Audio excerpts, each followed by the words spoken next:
चला आपण बघत आहोत या ठिकाणी इयत्ता 7वी स्कॉलरशिप आणि 7व्या स्कॉलरशिपमधला आपला लेसन क्रमांक चालू आहे 22. या लेसनचं नाव आहे पेरिमीटर. तर आपण पहिला प्रश्नाकडे बोलूया. चला पहिला प्रश्न आहे आपल्या या ठिकाणी find the perimeter of the given figure. तर या ठिकाणी दोन ट्रायंगल दिलेत. त्यातला हा एक अँगल आहे एक्स, अँगल एक्स 90 डिग्री आणि angle W is also 90 degree. and we have to find out the perimeter of this whole figure. So xt is equal to 50, xy 8 and zw 12 and tw 5 centimeter. So only one length, that yz sorry. So we don't know that and we have to find out that yz. So how to find out the yz? So with the help of two triangle or with the help of these two right triangle we can find out the yz. If you consider this yxt, so we can find out the yt here. And if you consider this triangle, so triangle twz, that time we can find out here hypotenuse zt. And if you get yt and zt, easily we can find out yz, because yt minus zt is equal to yz. So let's see. In triangle yxt, x is a 90 degree, angle x is a 90 degree, means here we can use Pythagoras theorem. So how to find out the yt? So we know that if you know that both lines that make a 90 degree angle, and opposite of that angle, that is the hypotenuse. And what is the hypotenuse? In a Pythagoras theorem we use here. So yz square is equal to xy square plus yt square. आणि या ठिकाणी yz square yt square काढायचं आपल्याला, sorry या ठिकाणी yt square मग काय आहे, yt square is equal to xy square plus xt square.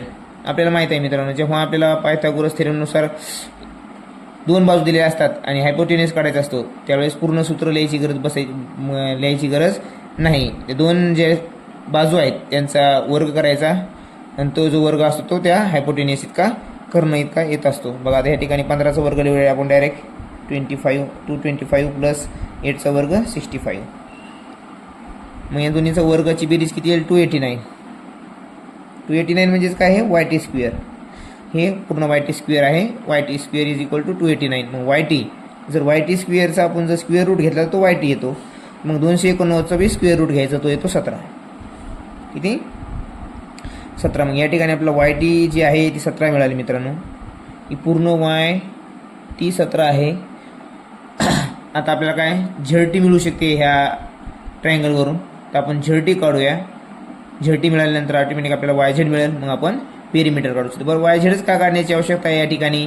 कारण पेरिमीटर काढण्यासाठी आपल्याला सर्व बाजूंची बेरीज करावी लागते आउटर साईडला असणाऱ्या, बरोबर. मग आउटर साईडला असणाऱ्या 8 आहे माहीत, 15 माहिती आहे, 5 माहिती आहे, 12 माहिती आहे, हीच माहीत नाही आपल्याला. मग yz काढायची आहे या ठिकाणी. बघा मग इन ट्रायंगल कोणता येतो? ZWT. आपण ZWT का नाव घेतलं? कारण मधला अँगल जो असतो, जेव्हा आपल्याला अँगल लिहायचा आहे त्याचं जे मधलं अक्षर आहे ते त्या अँगलचं नाव आलं पाहिजे. म्हणून W 90 डिग्री आहे, आपल्याला W दाखवायचा आहे म्हणून आपण ZWT किंवा TWZ असं देखील लिहू शकता. याच्यामध्ये काय W किती? मग हा 90 डिग्री आहे. मग इथं पायथागोरस थेरम वापरू शकतो. Using Pythagoras theorem ZT square काय आहे? ZT square is equal to ZW square plus WT square. मग या ठिकाणी ZT स्क्वेअर आपल्याला काढायचा आहे. ZW माहीत आहे आपल्याला 12 म्हणून 12चा स्क्वेअर डायरेक्टली आहे. आपण इथं 144 प्लस WT किती आहे? 5. 5चा स्क्वेअर किती आहे? 25. 144 प्लस 25 इज इक्वल टू 169. मग हे 169 is equal to ZT square. आता ZTचा स्क्वेअर रूट घ्या ZT आणि 169चा स्क्वेअर रूट 30. म्हणजे ZT किती मिळेल आपल्याला? 30, बरोबर. आता या ठिकाणी आपला आन्सर आलेला आहे का? नाही. ज्यावेळेस आन्सर 2 स्टेपमध्ये असतं अशा वेळेस आपण पहिल्या स्टेपमध्ये जे आन्सर येतं त्यालाच आपण पर्यायामध्ये शोधतो आणि तसा पर्याय योगायोगाने तिथं असतोही आणि त्याला टिक मार्क करतो. पूर्ण गणित वाचायचं त्यांनी काय सांगितलं आपल्याला, हेच फक्त काढायचं सांगितलेलं नाही, आपल्याला पेरिमीटर काढायचं आहे. मग पेरिमीटर काढायचं म्हणजे आपल्याला पूर्ण बाजूंची बेरीज द्यावी लागेल. मग आता लिहा,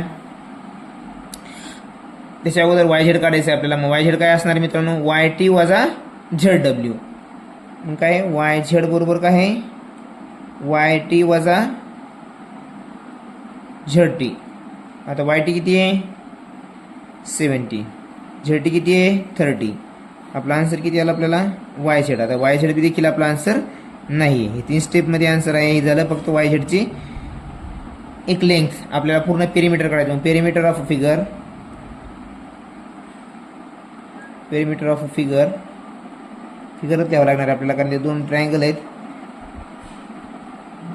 मग लिहा आता पूर्ण जे टोटल तुम्हाला ज्या लेंथ दिसतात त्या पूर्ण लिहा. 50 + 8 + 4 + 12 + 5 = 44 सेंटीमीटर. हे तुमचं आन्सर आहे. आणि पेरिमीटर आणि स्क्वेअरमध्ये एक फरक आहे मित्रांनो. ऑप्शनमध्ये कधी कधी तुम्हाला स्क्वेअर सेंटीमीटर देते. Square 44 square centimetre, 40 square centimetre. पण पेरिमीटर कधी स्क्वेअरमध्ये नसतं, ते फक्त सेंटीमीटर जे युनिट जे असतं ते युनिटच त्याला पाहिजे फक्त. तर आपला आन्सर आला आहे 3 नंबरचं. पुढचा क्वेश्चन बघूया आपण. Number 2. The length of rectangular garden is 5/4 times its breadth. The expenditure for 4 layered wiring around the garden at ₹36 per meter is ₹1,29,600. So what is the breadth of the garden? बघा या ठिकाणी आपल्याला कुठंच गार्डनची breath आणि length दिलेली नाही आहे, फक्त त्यांचा रेशिओ दिला आहे. मग लेंथ आणि ब्रीथचा रेशिओ लिहा.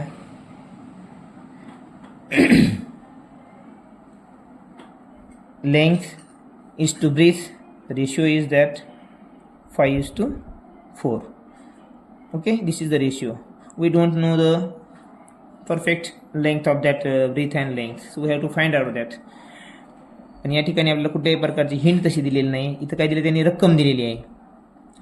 जे रेक्टँग्युलर गार्डन आहे त्याची 4 लेअर करायला जो खर्च येतो तो 1,29,600 आहे. तर 1,29,600 वरून हा 4 लेअरचा खर्च आहे. यावरून आपण एका लेअरचा खर्च काढू शकतो. एका लेअरचा खर्चावरून 1 मीटर बरोबर 36 रुपये आहे. मग जो आपल्याला उत्तर मिळेल ते बरोबर किती मीटर, म्हणजे आपल्याला एका राऊंडचा लेअरचा जो लेंथ आहे म्हणजे पूर्ण पेरिमीटर आहे ते कळेल आपल्याला. पेरिमीटरनं आपण लेंथ आणि ब्रीथ काढू शकतो. मग या ठिकाणी कसं करायचं, या ठिकाणी अगोदर काय काढायचं आहे आपल्याला, एका लेअरचा खर्च करायचा आहे.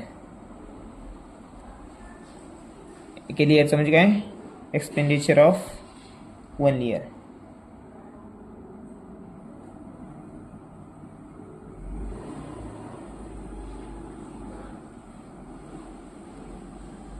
$1,29,600 हे 4चं आहे बरोबर. ते 1चं किती आहे मग आपल्याला 4 डिवाइड केलं की आपल्याला काय आन्सर 4 त्रिक 12, 4 दुने 8, 1 4 चौक 16 आणि 0 बरोबर.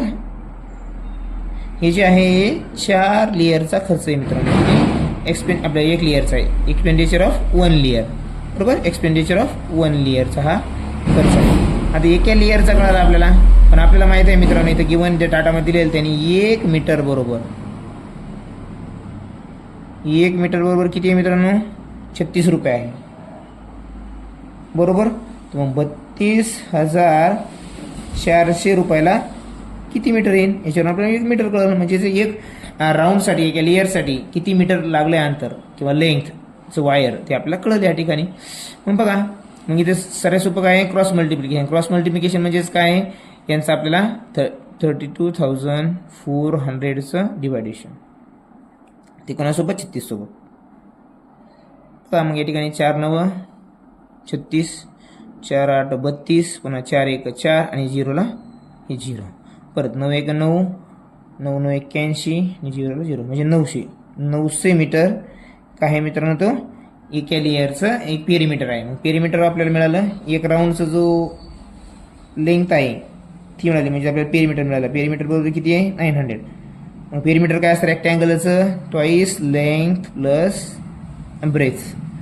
मग ट्वाईस लेंथ किती दिलेली आपल्याला बघा या ठिकाणी 5x. काय ते एक्स गृहीत धरूया आपण 5x आणि इथं आपलं 5x आणि 4x बरोबर किती आहे 900.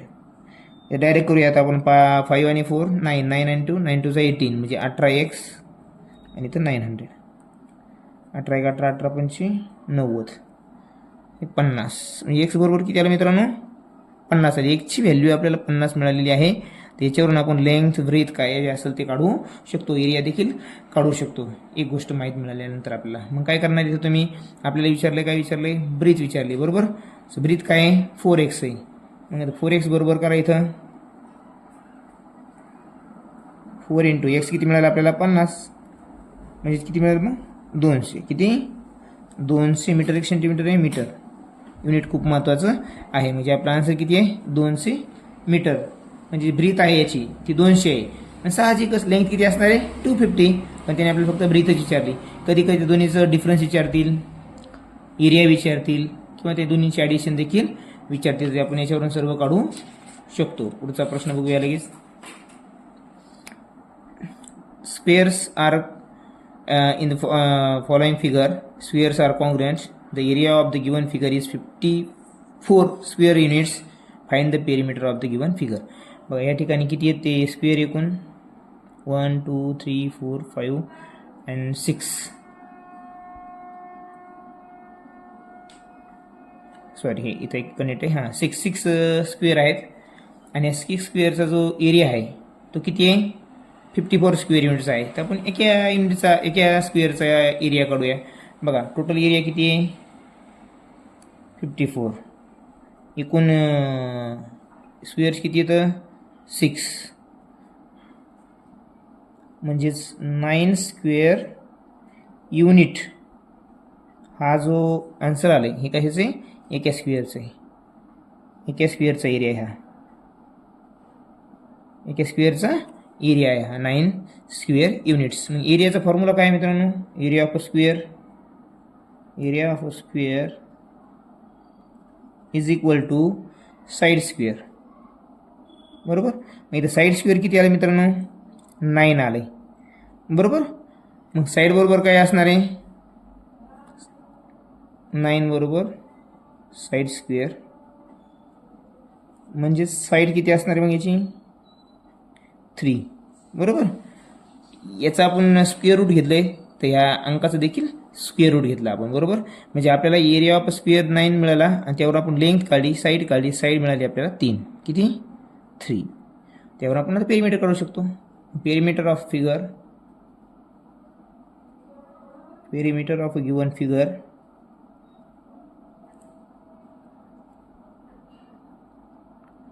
इज इक्वल टू आता पूर्ण लेंथ मोजूया किती इथं 1 2 3 4 5 6 7 8 9 10 11 12 13 14 15 16 17 18 एकूण किती मग लेंथ. कारण पेरिमीटर म्हणजेच काय आउटर साईडनं जेवढ्या काही लेंथ असतील सर्वांची बेरीज म्हणजेच पेरिमीटर. मग काय येईल 3 × 18 इज इक्वल टू 54. आता या ठिकाणी बघा ऑप्शनमध्ये तुम्हाला 54 स्क्वेअर युनिट्स पण दिले आणि 54 युनिट्स पण दिले. मग यातला आन्सर कोणता असणार तुम्हाला तुमचं कारण या ठिकाणी पेरिमीटर विचारलं आहे. मग पेरिमीटर विचारलं म्हणून फक्त आपला आन्सर असणार आहे 54 युनिट्स. स्क्वेअर केव्हा वापरतो आपल्याला जेव्हा एरिया जेव्हा विचारला तेव्हा आपण स्क्वेअर वापरायचा आहे या ठिकाणी. मग आपला आन्सर क्रमांक आहे 54. काय नाही एरियावरून आपण अगोदर साईड मिळवली आणि साईड मिळाल्यानंतर आपल्याला पेरिमीटर कोणत्याही फिगरचं जर काढायचं असेल तर आपण काय करत असतो सर्व बाजूंची बेरीज तीच केली आपण आणि उत्तर काढलेलं आहे. आशा करूया आपल्याला हे गणित समज असतील तर सबस्क्राईब करायला विसरू नका. बघा EF parallel length IH so angle F आणि अँगल I. बघा या ठिकाणी अँगल F आहे आणि हा angle I are right angle triangle आणि फिगरमध्ये पण दाखवलेला आहे right angle triangle. If EF किती आहे 24 जे दिसते ते लिहून टाकूया आपण. EI किती आहे 9. FG किती आहे FG आहे 7 आणि IH किती आहे 40. पहिल्याच प्रश्नासारखा प्रश्न आहे मित्रांनो, काहीच अवघड नाही. Find the perimeter of the figure आहे. त्या फिगरची पूर्ण आपल्याला पेरिमीटर काढायचं आहे. तर पेरिमीटर काढण्यासाठी आपल्याला ही बाजू माहिती आहे बाहेरची, ही पण माहिती आहे, ही पण माहिती, ही पण माहिती. फक्त माहीत कोणती नाही, GH माहीत नाही. आणि GH काढण्यासाठी आपल्याला दोन्ही ट्रायंगलची मदत घ्यावी लागणार आहे. कारण ट्रायंगल EIH वरून आपण हे हायपोटेनियस कर्ण काढू शकतो EH. आणि ह्या ट्रायंगलमध्ये 90 डिग्रीच्या समोरचा जो रेषा असते ती असते हायपोटेनियस कर्ण असतो. मग आपण याच्यावर कर्ण काढू शकतो. म्हणजे ह्या मोठ्या कर्ण आपल्याला ह्या मोठ्या ट्रायंगलमधून मिळणार आहे आणि हा कर्ण आपल्याला छोट्यावरून मिळणार आहे. मग मोठ्या कर्णातून हा लहान कर्ण जर आपण वजा केला तर आपल्याला ऑटोमॅटिक पुढची लेंथ मिळणार आहे. काढूया बघा. इन ट्रायंगल EFG, हे EFG मध्ये काय मित्रांनो, कर्ण वर्ग काय आहे, EG वर्ग. EG वर्ग इज इक्वल टू EF वर्ग, EFचा वर्ग अधिक EFGचा वर्ग. बरोबर. मग या ठिकाणी काय आहे, EGचा वर्ग आपल्याला काढायचा आहे, म्हणजे कर्णाचा वर्ग काढायचा आहे. म्हणून अगोदर हे दोन्हींची बेरीज होईल वर्गांची यांची. मग आता 576, 24चा वर्ग आहे 576 अधिक 7चा वर्ग आहे 49. मग आता 576 आणि 49 किती होते, 625. आता 625 म्हणजेच काय, या कर्णाचा वर्ग. कर्ण म्हणजे EGचा वर्ग आहे हा 625. मग याचा वर्गमूळ घ्यायचं तर याचं पण वर्गमूळ घ्यायचं. याचं वर्गमूळ काय आहे, EG, आणि याचं वर्गमूळ काय आहे 25. आपले EG बरोबर लेंथ EG बरोबर किती मिळाली आपल्याला, 25 मिळालेली आहे. किती आहे ही, 25. पण आपल्याला ट्रिपलेट जर माहीत असेल पायथागोरसचे आपण डायरेक्ट 25 पण लिहू शकतो. आता या ठिकाणी इन ट्रायंगल, मोठा ट्रायंगल काय आहे EIH मध्ये EH वर्ग इज इक्वल टू IH वर्ग प्लस IE स्क्वेअर. आता EH आपल्याला हे कर्ण वर्ग म्हणजे हायपोटेनियस काढायचा आहे पूर्ण. तर या दोन्हींची बेरीज करावी लागेल आपल्याला. हा पण ट्रिपलेट आहे मिळतो मित्रांनो, 40 आणि 9 आणि 41. तर आपण डायरेक्ट 41 पण इथं लिहू शकतो. पण आपण काढूया बघा. IH किती आहे, 40चा वर्ग. 40चा वर्ग किती आहे मित्रांनो, 1600 अधिक IEचा वर्ग किती आहे, 81. मग हे किती होईल, 1681. ह्या EHचा वर्ग आहे. म्हणजे EH बरोबर काय येणार इथं, 41. किती, 41. मग EH आपल्याला मिळालेले आहे 41. EH 41 आहे, EG 25 आहे. तर आपल्याला GH काढायला सोपे. मग काय करणार आपण, EH मायनस EG बरोबर GH. मग काय, 41 वजा 25 बरोबर GH. किती येत होते, 16. किती येत होते, 16. तर आपल्याला काय काढायचं आता, पेरिमीटर काढायचं आहे. मग सर्व बाजूंची बेरीज. आता सर्व बाजूंची बेरीज करण्यासाठी मग पेरिमीटर ऑफ फिगर मी ते लिहित बसत नाही. आता डायरेक्ट काढूया आपण. पेरिमीटर ऑफ फिगर 9 प्लस 25 नाही 24 plus 16 plus 14 plus 9 is equal to बघा 56 आणि 24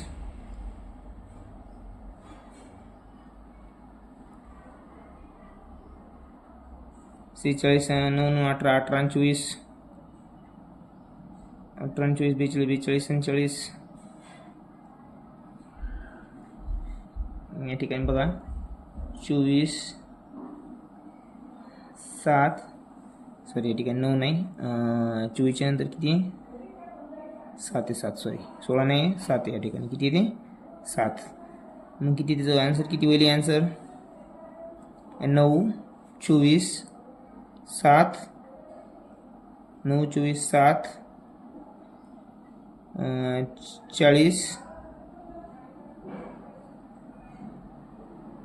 40 आणि किती 16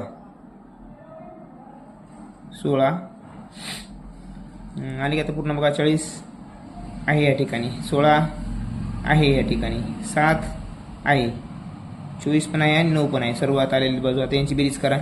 याची काय होईल, 40 आणि 16 56 56 आणि 7 63 63 आणि 24 63 आणि 24 87 आणि 9 96. किती आन्सर याचं 96 सेंटीमीटर. इथून पेरिमीटर आहे, इथं स्क्वेअर सेंटीमीटर येणार नाही, फक्त सेंटीमीटर म्हणजे 96 या ठिकाणी आपला आन्सर असणार आहे या प्रश्नाचं. पण सोपा प्रश्न आहे. पुढचा प्रश्न घ्या 5वा लगेच. The diameter of the wheel of a bus is 1.4 meter traveling from one town to other. Wheel completes 20,000 revolution. Find the distance covered by the bus. Revolution म्हणजे काय मित्रांनो? मग एका व्हीलचं रिव्होल्युशन म्हणजे काय? रिव्होल्युशन म्हणजेच काय? Perimeter of wheel. त्या व्हीलचं पेरिमीटर सर्कम्फरन्स जे आहे ते म्हणजेच काय येणार आहे आपलं? एक रोटेशन.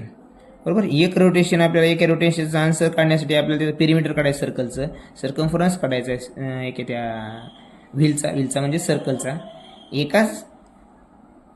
एक पेरिमीटर मिळालं, बरोबर, एक आपलं रिव्हॉल्युशन मिळालं, ची लांबी मिळाली की आपण पूर्ण 20,000 काढू शकतो. तर आपल्याला अगोदर काय काढायचं? पेरिमीटर ऑफ व्हील काढायचं. मग पेरिमीटर ऑफ व्हील म्हणजेच काय? सर्कलचं पेरिमीटरचं फॉर्म्युला काय आहे?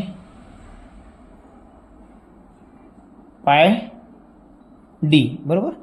पाय डी. मग आता पाय डी काय आहे? 22/7 × 1.4. कारण 1.4 डायमीटरची डायरेक्ट त्यांनी काय दिलं? डायमीटर दिलं. कधी कधी रेडियस दिली असती तेव्हा आपल्याला डायमीटर लिहावं लागलं असतं, पण इथं डायरेक्ट दिलं डायमीटर. 7 × 7 7 2 14. मग आन्सर काय या ठिकाणी?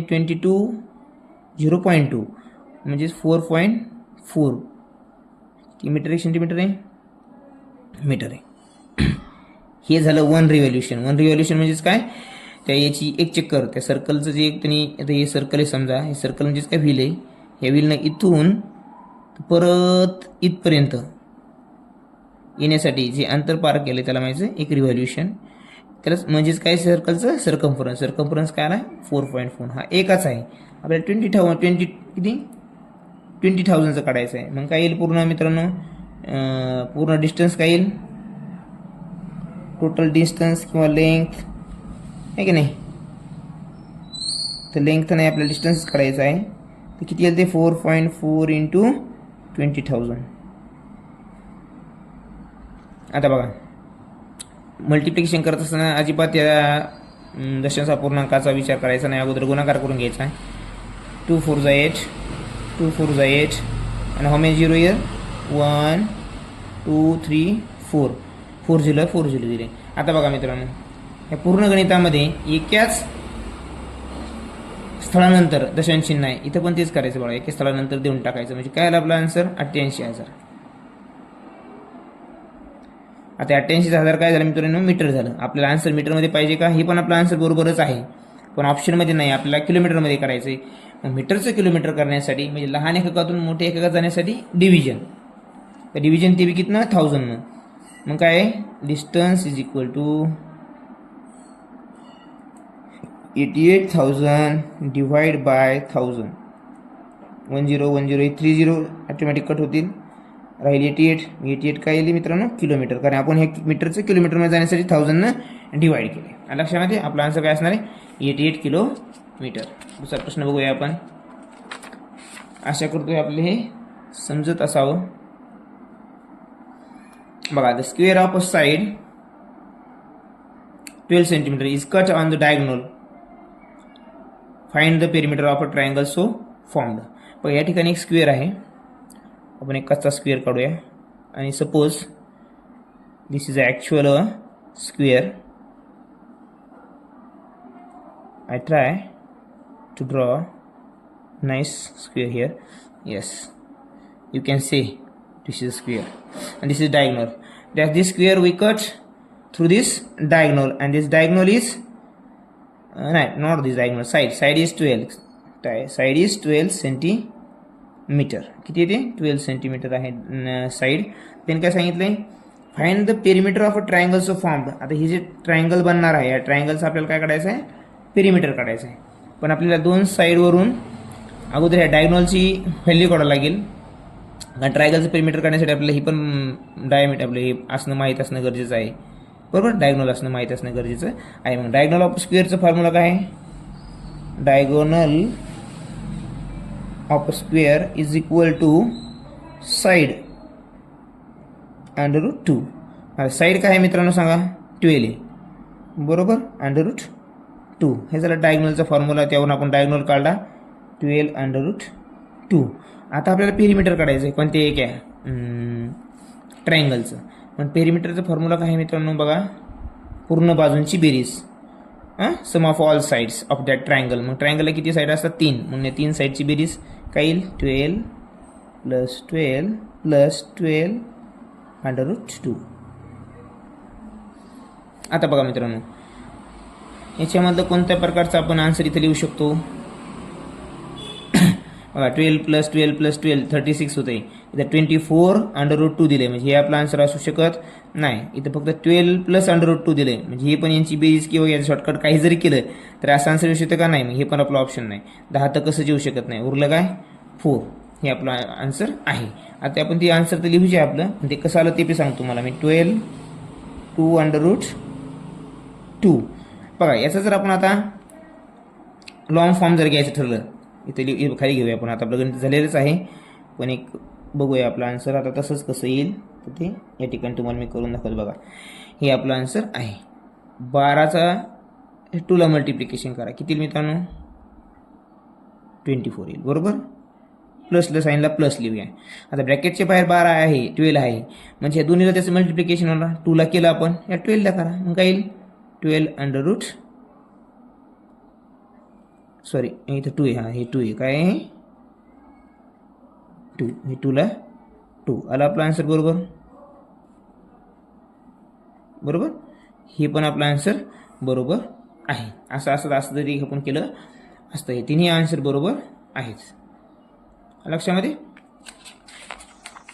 पुढचा 7 नंबर काय आहे? The radius of a semi circle garden is 28 centimetre. How much more distance has to cover for going from A to B on the circular path instead of going on diametrical path. Diametrical path कोणता आहे? हा, diametrical न जाण्याऐवजी आपल्याला असं फिरवून जायचं आहे. तर डायमेट्रिकल न गेल्यापेक्षा असं फिरून गेल्यामुळे किती अंतर जास्त लागेल आपल्याला ते काढायचं आहे. किती अंतर जास्त लागेल ते आपल्याला ह्या ठिकाणी सांगायचं आहे त्यांना. त्यासाठी फॉर्म्युला काय आहे?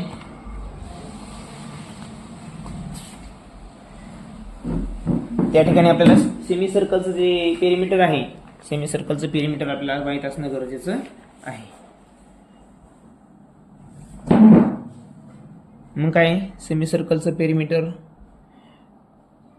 मग लिहा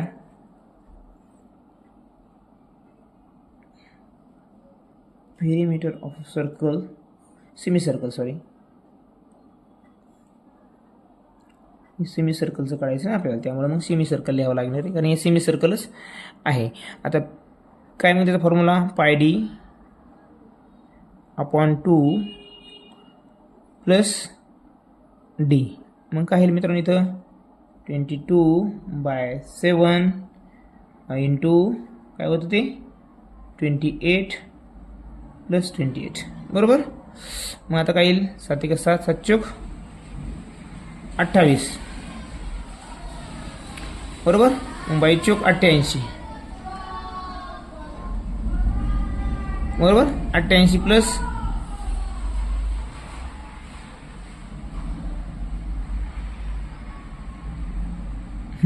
सॉरी हे πd / 2, फक्त सेमी सर्कलचा पेरिमीटर काय आहे? πd / 2. मग 22/7 आणि हे 28, 27 4 = 28 आणि 22 × 4 88. हे झालं तुमचं पेरिमीटर ऑफ सर्कल. हे काय सेंटीमीटर आहे? मीटर आहे, बरं. आणि डायमेट्रिकल पाथ किती आहे? कारण त्याच्या तुलनेमध्ये हे किती जास्त भरतं ते काढायचं आहे आपल्याला. मग diametrical path is equal to 28 + 28. आणि रेडियस काय आहे? 28 आहे. मग 28 + 28 किती आहे? डायमीटर किती होईल? 56. हां, तर मग याच्या तुलनेमध्ये हे किती जास्त ते काढायचं. मग काय करायला? डिफरन्स काढावं लागेल. डिफरन्स काय नाही, 88 - 56 = 32. मग 32 मीटर काय आहे? जास्त अंतर आपल्याला कापावं लागणार आहे. हे असं जाण्याच्या ऐवजी आपण जर असं गेलो वरून तर आपल्याला 32 सेंटीमीटर जास्त अंतर कापावं लागणार आहे या ठिकाणी. लक्षामध्ये. पुढचा प्रश्न घ्या. काय आहे तो? The sides of a triangle are in the ratio. बघा, रेशिओ दिलेला आहे आपल्याला साईडचा. मग लिहूया 3x डायरेक्ट लिहूया आपण आता 4x + 5x शॉर्टकट घेऊया. Are in the ratio. तर पेरिमीटर किती आहे मग त्यांचं 24 आहे. पेरिमीटर 24 आहे. तर what is the length of its longest side. मग ते दोन्ही सर्वांची बेरीज करा. 12x येईल. 12x बरोबर आपल्याला 24 कळले बरोबर. मग ते रेशिओवरून आपल्याला प्रत्येकाची जी बाजू आहे त्यांची लेंथ कळेल आपल्याला, कारण x इथं मिळणार आहे आपल्याला. 12 12 12 दोन्ही 24. मी x बरोबर काय आलं आहे, x बरोबर आलं 2. एकची व्हॅल्यू मिळाली आपल्याला. लहान बाजू असो का मोठी असो का त्यांची ॲडिशन काहीही काढू शकतो. मग लॉंगेस्ट असेल जी आहे लेंथ, लॉंगेस्ट साईड काय आहे, लॉंगेस्ट साईडचा रेशिओ जो आहे तोच ती लॉंगेस्ट साईड असणार आहे. लॉंगेस्ट साईड काय मग 5x. मग 5 × 2 10 सेंटीमीटर. सेंटीमीटर हा सेंटीमीटर. मीन्स आन्सर आहे 10. हे सोपं आहे, जास्त काय हार्ड नव्हतं. मग जर समजत असतील तुम्हाला तर मित्रांनो प्लीज लाईक करायला मात्र विसरू नका. पुढचा प्रश्न घ्या आता 9 नंबरचा. The diameter of a wheel of a tractor is 1.4 metre. How much distance is covered by that wheel in a 400 complete rotation. बघा या ठिकाणी काय आहे, पहिल्या क्वेश्चन सारखाच आहे. डायमीटर ऑफ अ व्हील, व्हीलचं डायमीटर म्हणजे काय मित्रांनो, ते लिहूया आपण आता. Diameter of a wheel is equal to perimeter of a circle. Perimeter of a circle म्हणजे सर्कम्फरन्स ऑफ अ सर्कल असं त्याला म्हणूया आपण बरोबर. मग काय ते diameter of diameter of wheel नाही, sorry, perimeter of a circle is equal to 1 rotation किंवा 1 रिव्हॉल्युशन बरोबर. असं आपल्याला लिहायचं होतं.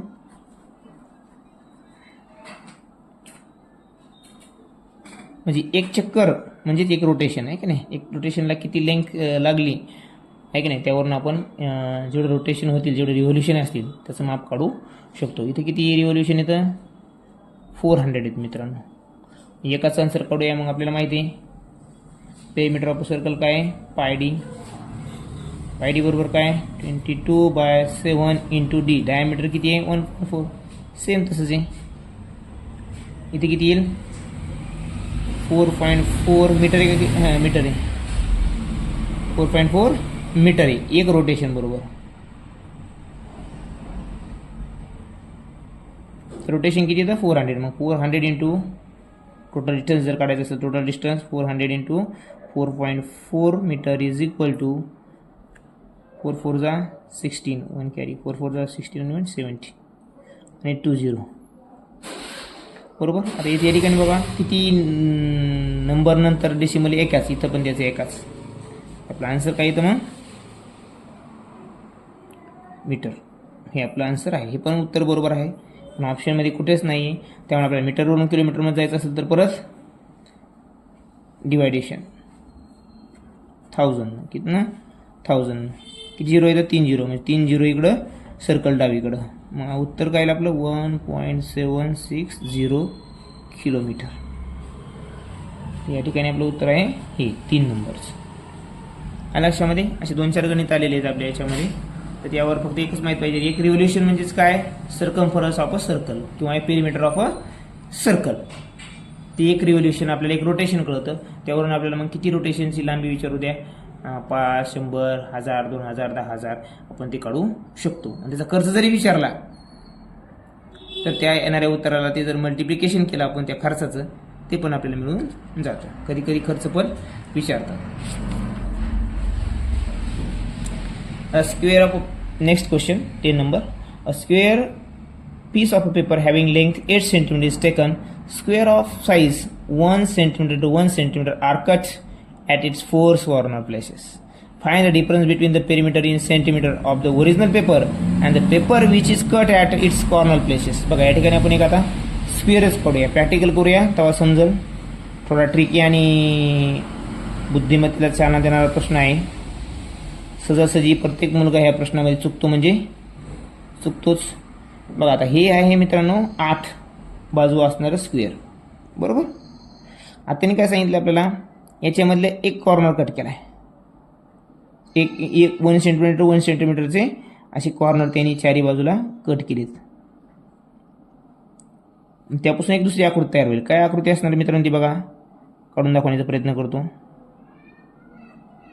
समजते का बघा, ही अशा काही प्रमाणामध्ये ती आकृती तयार होईल मित्रांनो, बरोबर. सॉरी, इथपर्यंत जावं लागेल आपल्याला.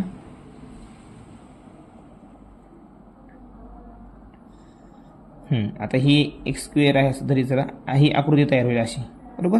चारी बाजूला कॉर्नर कट केल्यानंतर ती अशी दिसेल आणि अगोदर ती अशी दिसणार आहे. मग याचं जे पेरिमीटर असणार काय असणार मित्रांनो, ओरिजिनल फिगरचं perimeter, original square perimeter is equal to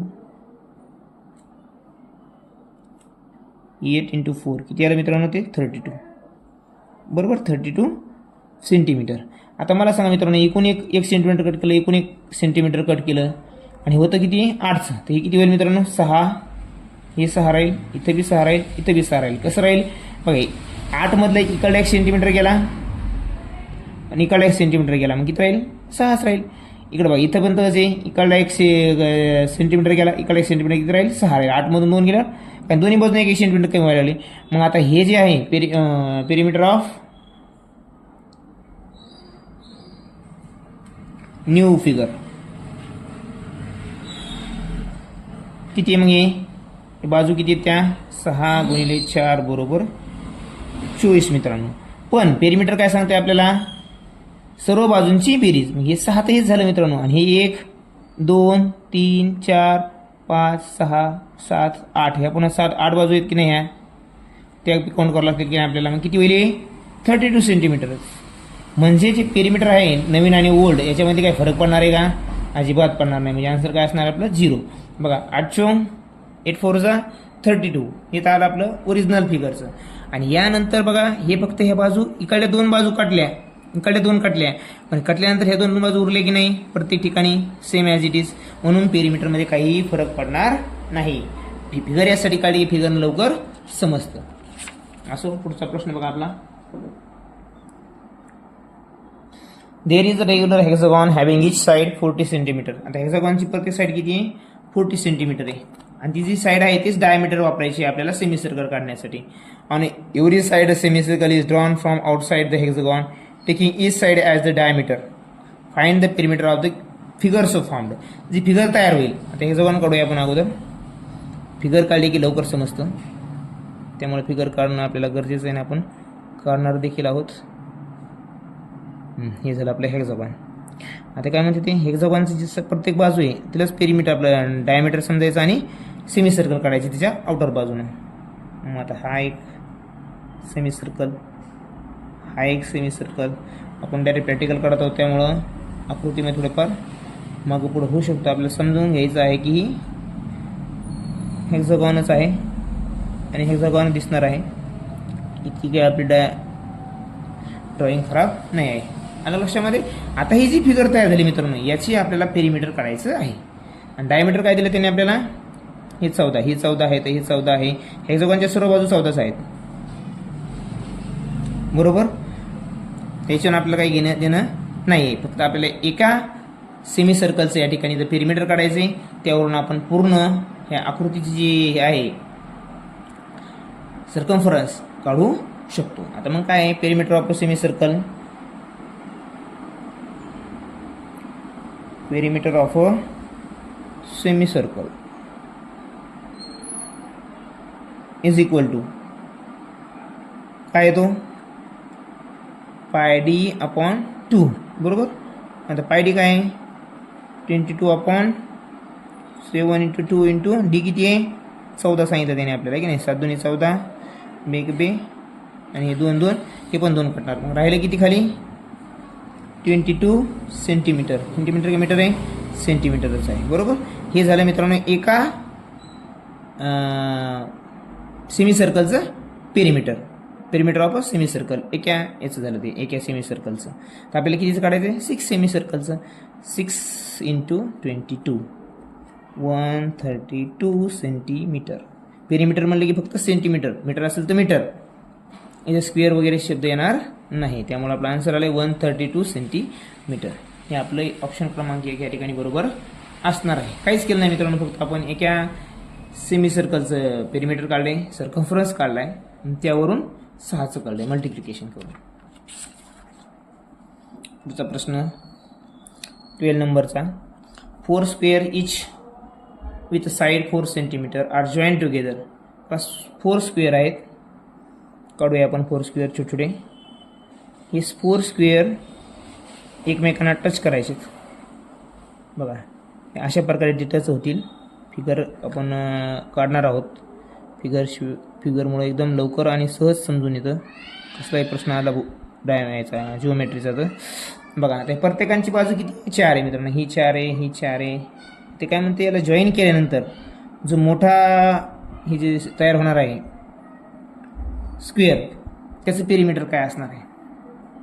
आता मला सांगा, जो मोठा स्क्वेअर तयार झाला मित्रांनो, ही 4 आहे, ही 4 आहे, तर मग त्याची पूर्ण जी बाजू असणार ती किती होणार आहे, 8ची होणार आहे. ही 8ची झाली म्हणजे पूर्ण 4 पण 8चे होणार आहेत. म्हणजेच त्याचं जे पेरिमीटर काढायचं आपल्याला स्क्वेअरचं, मग पेरिमीटर ऑफ अ स्क्वेअर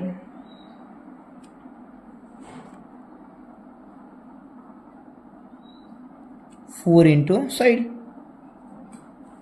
मग साईड किती आली 8. 8 4 32 सेंटीमीटर झालं. हे आपलं उत्तर आहे या ठिकाणी 32 सेंटीमीटर. सोपा प्रश्न होता. बघा 13 नंबरचं गणित आहे. The perimeter of a semi circle is 108 centimetre आहे. पेरिमीटर आहे सेमी सर्कलचं. So what is the perimeter of a square drawn on the diameter of a semi circle. म्हणजे सेमी सर्कलचं जे डायमीटर आहे त्या डायमीटरला एक साईड घेऊन आपल्याला स्क्वेअर काढायचा आहे आणि त्या स्क्वेअरचे आपल्याला पेरिमीटर विचारलं आहे मित्रांनो. त्यामुळे आपल्याला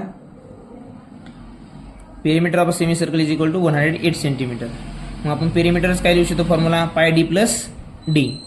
हा एक फॉर्म्युला पण आहे, पाय डी प्लस डी. याच्यावरून आपण काय काढू शकतो, डी मिळेल आपल्याला आणि डी मिळाले की आपण त्याचे पूर्ण स्क्वेअर काढू शकतो. तर या ठिकाणी काय होईल बघा, pi D plus D is equal to 108 centimetre. So D is equal to, D is common, we can take here D is common. So D out of the bracket. So here remaining pi means 22/7 आणि हे 1 इथं. D common काढल्यामुळे डीच्या ठिकाणी काही नाही, म्हणजेच काय इथं 1 उरल. बरोबर. मग आता काय होईल, आता अगोदर ब्रॅकेट सोडून घ्यावं लागेल मित्रांनो. इथं गोल करायचा नाही, एक असं म्हणून सोडून द्यायचं नाही. इथं आपल्याला त्याचं डिनोमिनेटर सेम करावं लागेल. मग 7ला 7, 22ला 22. आता बघा आपण ह्या ठिकाणी 1च्या ठिकाणी काय आहे का नाही, मी 1ला 7 करण्यासाठी आपण किती मल्टिप्लाय केलं 7 म्हणून वरनं 7लाच करायचं. म्हणजे काय होईल इथं 7 1 जा 7. डिनोमिनेटर डिवाइड बाय 2 होतं इथे की नाही, इथं 2 आहे. बरोबर 2. मग 2 नाही राहील डिवाइड केल्यानंतर किती होईल इथं 11 उरल. किती होईल मित्रांनो 11 उरल. कारण की फॉर्म्युला ॲक्च्युली काय आहे तो पाय डी अपॉन 2 प्लस डी असा फॉर्म्युला आहे. तो मग पायचं 22/7 इंटू 2 खाली डिनोमिनेटरमध्ये. मग 2 1 जा 2, 2 11 जा 11 येईल. मग काय इथं ॲक्च्युली काय होईल 11 प्लस 7/7 इज इक्वल टू 108. बरोबर.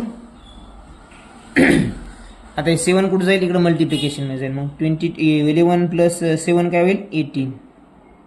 18 डी इज इक्वल टू, कारण की ब्रॅकेटच्या बाहेर काय आपला डी आहे ऑलरेडी. काय आहे डी. डी तर आपण घेणारच आहोत, म्हणून काय होईल डी 108. मग आता डी म्हणजेच काय 80 5 जा 19, 18 6 जा 108. मग डी बरोबर काय आहे 6.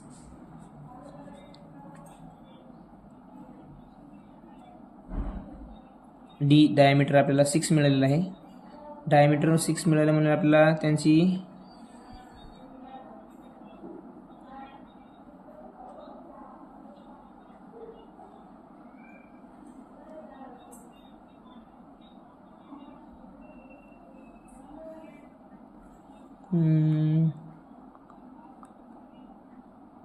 इंटू 7 होतं. बरोबर आहे. मग ही राहिलेलं रिमेनिंग 7 जे आहे ते 7 इथे घेवर आहे ना आपल्याला, असं आहे की नाही, कारण हे डिनोमिनेटरमधलं 7 इकडं मल्टिप्लिकेशनमध्ये जाईल. म्हणून जे डायमीटर जो आहे तसं डायमीटर कसा छोटा यायला लागला आहे. डायमीटर काय होईल 42 सेंटीमीटर. का मीटर आहे सेंटीमीटर. मग आता मला सांगा मित्रांनो, डायमीटर जर 42 असेल तर पेरिमीटर जे आहे ते स्क्वेअरचं, आता ते स्क्वेअर असं तयार होईल समजा. थोडक्यात पूर्ण फिगरच कशी असणार आहे ती अशी असणार आहे मित्रांनो, आहे की नाही. आणि हे तर सेमी सर्कल आहे. या सेमी सर्कलून आपण काय काढला, हा डायमीटर काढला. डायमीटर मिळाला आपल्याला 42. बरोबर. हे 42 हे 42 कारण स्क्वेअरच्या सर्व बाजू सारख्या असतात म्हणून पेरिमीटर ऑफ स्क्वेअर काय येईल मग, perimeter of square is equal to 4 into side. 4 into 42 बरोबर 168 सेंटीमीटर. हे आपलं पेरिमीटर एरिया या ठिकाणी मित्रांनो 1 नंबरचं उत्तर आहे. बरोबर. आता सेकंड लास्ट क्वेश्चन सोपा आहे. What is the cost of fencing a circular garden of a radius. Radius किती आहे गिवन डाटा लिहूया आपण अगोदर. Radius is equal to 28. हे रेडियस आहे centimetre metre sorry. With the 5 rounds of wire, 5 round आहे का, हां 5 rounds of wire if the wire cost 15 rupees per metre. एका मीटरला किती खर्च आहे मित्रांनो, किती 50 रुपीज, 50 रुपीज पर मीटर हा खर्च आहे. 5 राऊंड करायचे. एक राऊंड म्हणजेच काय, perimeter of that circular garden. मग सर्क्युलर गार्डन आहे काय, हां सर्क्युलर गार्डन. सर्क्युलर गार्डनचं पेरिमीटर काय असणार आहे मग, perimeter of a circular garden is equal to pi d. मग आता याचं किती येईल बघा आपल्याला इथं 22/7. डायमीटर माहीत नाही आपल्याला पण रेडियस माहिती आहे. रेडियसवरून आपण डायमीटर करू शकतो, त्याचे दुप्पट असतं म्हणजे 56 होईल. तुम्ही म्हणता सर 28चं डायरेक्ट 28 का लिहिलं, पण 28 हे रेडियस आहे मित्रांनो. आपल्याला फॉर्म्युला काय पायडी म्हणून डायमीटर माहीत पाहिजे म्हणून 56 रेडियसच्या दुप्पट. 7 8चा 7 56. 22 8 किती, 82 16ला 8 2 16 6 4 1 8 2 16 1 17 176 बरोबर. ते 176 मीटर काय ते मीटरचे का, हां मीटर. हे काय आपलं या ठिकाणी एक पेरिमीटर 1 राऊंडचा हे आहे अंतर. तर किती राऊंड आहेत असे 5 राऊंड. मग 5 राऊंडची लेंथ किती येणार आहे, लेंथ ऑफ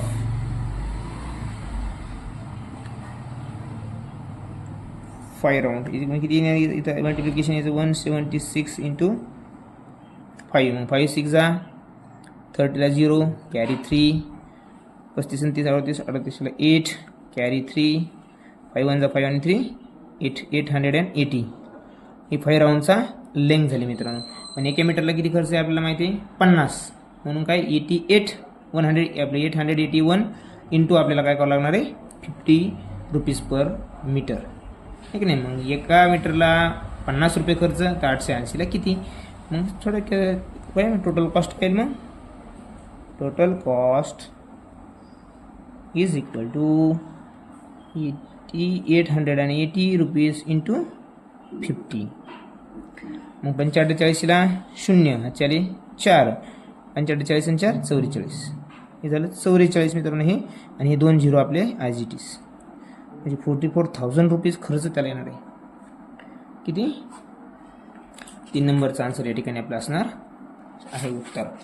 आता लास्ट क्वेश्चन बघा हा सोपा आहे. The length of each side of a hexagon is 6 centimeters. So find the perimeter. बघा आता इथं तुम्हाला हेक्झागॉन दिलेला आहे. हेक्झागॉन आपण काढूया. हेक्झागॉन म्हणजेच कितीची बाजू असतात 6 बरोबर. 1 अशा काही पद्धतीचा तो हेक्झागॉन असेल. सारखेच मापाचा असायला पाहिजे तो. धरूया आता हे हेक्झागॉन आहे. हेक्झागॉनची एक बाजू किती आहे 6 सेंटीमीटर आहे. किती मित्रांनो 6 सेंटीमीटर. आणि आपल्याला काय विचारलं त्यांनी पेरिमीटर विचारलं आहे. एक 6 असेल तर बाजू किती असते हेक्झागॉनला 6. Perimeter of hexagon perimeter of is equal to 6 into 6 36 centimetre इथं बघा सेंटीमीटर स्क्वेअर दिले, पण हे आपलं आन्सर असणार आहे का नाही. हे एरिया जर असेल तर सेंटीमीटर स्क्वेअर असते, आपल्याला फक्त याच्याला पेरीमीटर, म्हणून आपलं उत्तर काय 36 सेंटीमीटर.